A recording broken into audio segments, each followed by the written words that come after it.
BC రిజర్వేషన్ల అంశంపై ఖమ్మం జిల్లా వ్యాప్తంగా బీసీ సామాజిక వర్గానికి చెందిన నేతలందరూ ఏకమవుతున్నారు. కామారెడ్డిలో కాంగ్రెస్ పార్టీ ఇచ్చిన హామీని అమలు చేయాల్సిందేనని డిమాండ్ చేశారు. బీసీలు రాజకీయంగా సామాజికంగా అణిచివేతకు గురవుతున్నారన్నారు. రాష్ట్ర వ్యాప్తంగా ఉన్న అన్ని సామాజిక ప్రజా సంఘాల నేతలు ప్రజలు సంపూర్ణ మద్దతు తెలిపి నెల 18వ తేదీన బంద్ను జయప్రదం చేయాలని వారు విజ్ఞప్తి చేశారు. అగ్రవర్ణాల ఆధిపత్యంతో నిరంతర పాయంగా నష్టపోతున్నటువంటి బీసీలందరూ రాజకీయాలకు అతీతంగా కలిసి రావాలని పిలుపునిస్తున్న బీసీ సంఘాల నేతలతో మా ఖమ్మం ప్రతినిధి Upender face to face. Telangana రాష్ట్రంలో బీసీ 42% బిల్లు అంశం కీలక పరిణామాలు చోటు చేసుకుంటా ఉన్నాయి. ఈ నేపథ్యంలో తెలంగాణ రాష్ట్రంలో ఉన్నటువంటి మొత్తం బీసీలందరూ ఏకమై తెలంగాణ రాష్ట్ర సర్కార్ అలాగే కోర్టు ఇచ్చినటువంటి తీర్పులకు వ్యతిరేకంగా పెద్ద ఎత్తున ఆందోళన కార్యక్రమం చేపట్టబోతా ఉన్నారు.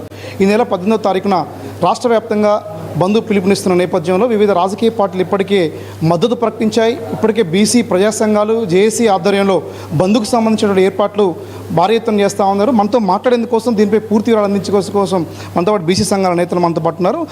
ముందుగా చెప్పండి సార్, అసలు ఏం జరుగుతూ ఉంది? ఈ బీసీలకు సంబంధించిన రిజర్వేషన్ మీద ఎటువంటి కార్యాచరణ రూపొందిస్తూ ఉంది, ఎటువంటి నిర్ణయం తీసుకోబోతున్నారు? రాష్ట్ర స్థాయిలో బీసీ సంఘాలన్నీ కూడా ఏకమై ఒకే వేదిక మీదకి వచ్చి ఈ సమస్యను పరిష్కరించుకుందాం. ఇది పార్టీలన్నీ కూడా ఒకరి మీద ఒకరు వేసుకుంటూ మనకు అన్యాయం చేస్తున్నారు కాబట్టి ప్రతి పార్టీలో ఉన్న బీసీ నాయకులందరినీ కూడా కలుపుకుంటూ ఈరోజు ఐక్యవేదిక ఏర్పడింది.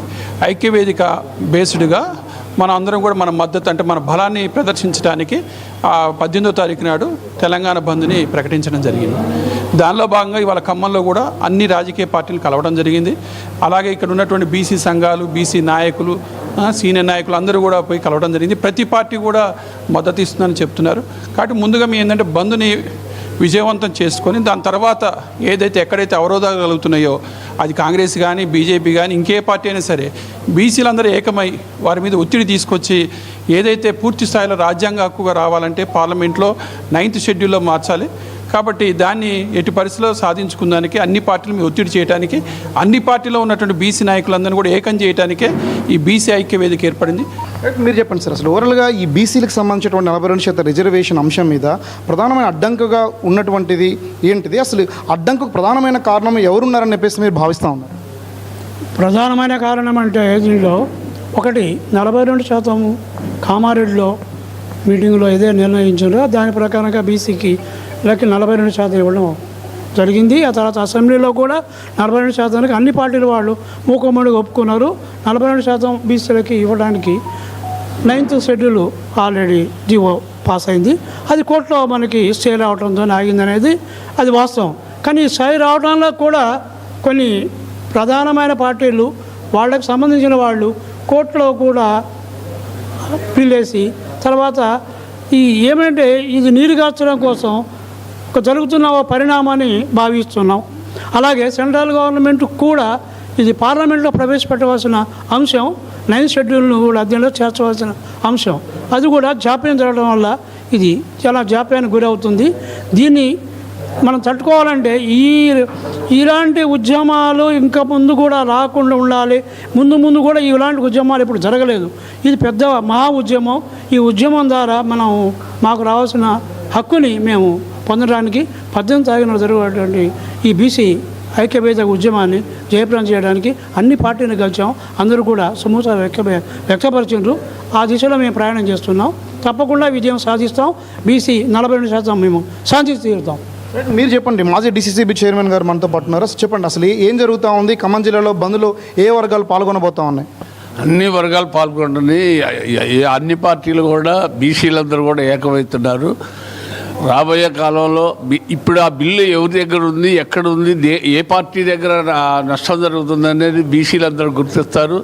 రాబోయే కాలంలో బీసీలందరూ కూడా ఏకమై బీసీలకు అన్యాయం చేసే పార్టీ ఏదన్నా ఉందంటే ఆ పార్టీని అందరం కూర్చొని మాట్లాడి ఆ పార్టీకి స్థానం లేకుండా చేయడానికి మేము అందరం కూర్చుంటాం. ఇంకోటి ఏంటంటే 8 మంది ఎంపీలు ఏడున్నారు, 8 మంది ఎంపీలు ఏడున్నారు కాంగ్రెస్లో. వీళ్ళందరూ కూడా పట్టుబట్టి కేంద్రంలో తలలోంచి మెడలోంచి ఖచ్చితంగా తేవాల్సిన బాధ్యత ఉంది. ఇక్కడ గవర్నర్ గారు కూడా సంతకం పెట్టకుండా ఆపారు. దాన్ని కూడా కేంద్ర గవర్నమెంట్ ఖచ్చితంగా పెట్టాలా.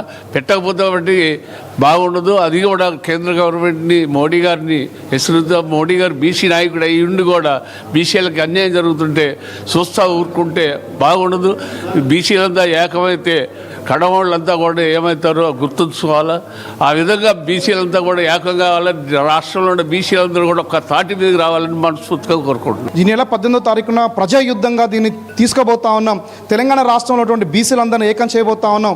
రాజకీయంగా, ఆర్థికంగా వెనుకబాటుని మమ్మల్ని తొక్కేయాలని చెప్పేసి కుట్ర కూడా అగ్రవర్ణంలో ఒకవైపున జరుగుతూ ఉంది. మరోవైపున రాజకీయంగా కూడా మమ్మల్ని పూర్తిగా నిర్బంధాలకు గురి చేసే ప్రయత్నం కూడా కోర్టుల ద్వారా, చట్టాల ద్వారా మమ్మల్ని నిర్బంధిస్తూ ఉన్నారు. ఎట్టి పరిస్థితుల్లో 42% రిజర్వేషన్ సాధించుకొని ఈ రాష్ట్రంలో బీసీ యొక్క మనుగడని నిలబెట్టుకుంటామని చెప్పేసి కూడా ఇప్పటికే ప్రజా సంఘాల నేతలు, వివిధ రాజకీయ పార్టీ నేతలు కూడా ఆగ్రహం వ్యక్తం చేస్తూ ఉన్నాయి. ఈ జిల్లాలో ఉన్నటువంటి మొత్తం అన్ని వర్గాలకు సంబంధించి కూడా ఇప్పటికీ పిలుపునిస్తూ ఉన్నారు.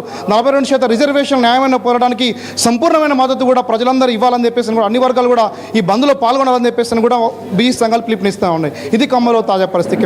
నాగబాబుతో ఉపేందర్, AN న్యూస్, ఖమ్మం నుండి.